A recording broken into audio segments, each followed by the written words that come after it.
Okay, welcome to my rainy workshop. This is another Barrow wheel conversion for your drift trike. This is the other type of Barrow wheel you can get with some bearings and a flange on the inside.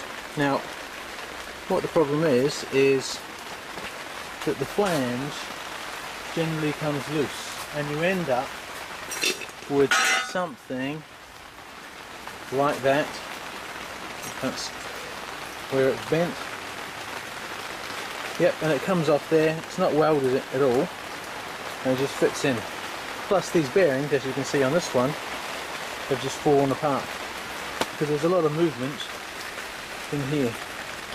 So what we're going to do is we're going to weld around the flange, and then we're going to put a new bearing. In this case I've got a 15mm axle, but you could go 16. Plop those in there. Now by welding it you actually harden the steel and stiffen the wheel as well. Unfortunately you will need a welder for this job, but putting these new bearings in and welding them around there, they're almost as good as go-kart wheels. I've been using them for about a year and a half, and it's only side impact that's a little bit of a worry. Where the go-kart wheels will snap off your axle, and on these ones you'll bend them. But go-kart wheels are 30 quid and these are £5 each. So if you do buckle them, just start again. Okay, unbolt the wheel.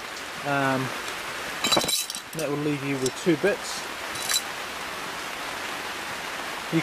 These aren't very good bolts, so replacing these bolts might be a good idea as well, but they're okay, they'll do. A bit cheap. You don't need to touch this is all good. We're just going to concentrate on the back. First thing you need to do is whack out these two bearings. It's fairly straightforward. So once you've got your bearings out, that's what they look like. Complete load of rubbish. Fall apart, lots of movement in them.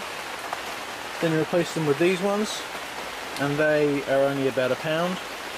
So they're actually motorcycle bearings, and then they fit straight in. I've got 15mm with a, I think it was 38 mil outside, but you could obviously get 16mm inside and 38mm outside as well, depending on what your axles are. And they just press in there nicely. So clamp it all up. And what we're going to do is we're going to weld along here all the way around, and then in here to strengthen the axle, and because there's no weld there, it's just a press fit, and then you'll have a nice solid wheel. So there's the welding finished, quite strong on the axle, ready to press in the bearings.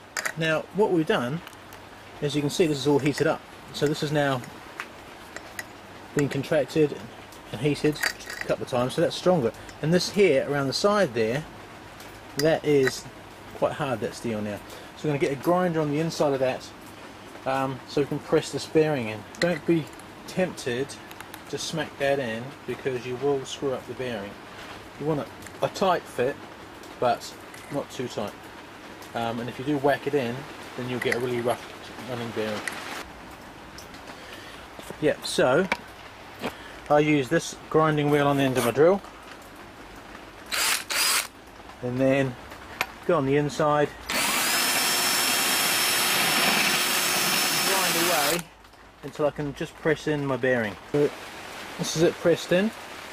Now the way to test whether it's in nicely is if you do that and it feels like it's a bit lumpy, then there's too much pressure from the outside pushing on it and it's too tight a fit. So if it's doing that, whack it out again and grind it a bit more. The last one's a bit easier because you haven't heated up the metal, and that will just pop in there, give it a tap, and that will go straight in. Lastly, you take your axle. All I've got is some stainless steel with a collar, and make sure it aligns with the two bearings, and then bolt your wheel back together, and it's ready for paint. One strengthened Barrow wheel, put its collar on, new axle, weld the back end. If you don't have a welder, you could at least exchange the bearings and just pop some new ones in, make it much faster and much smoother anyway.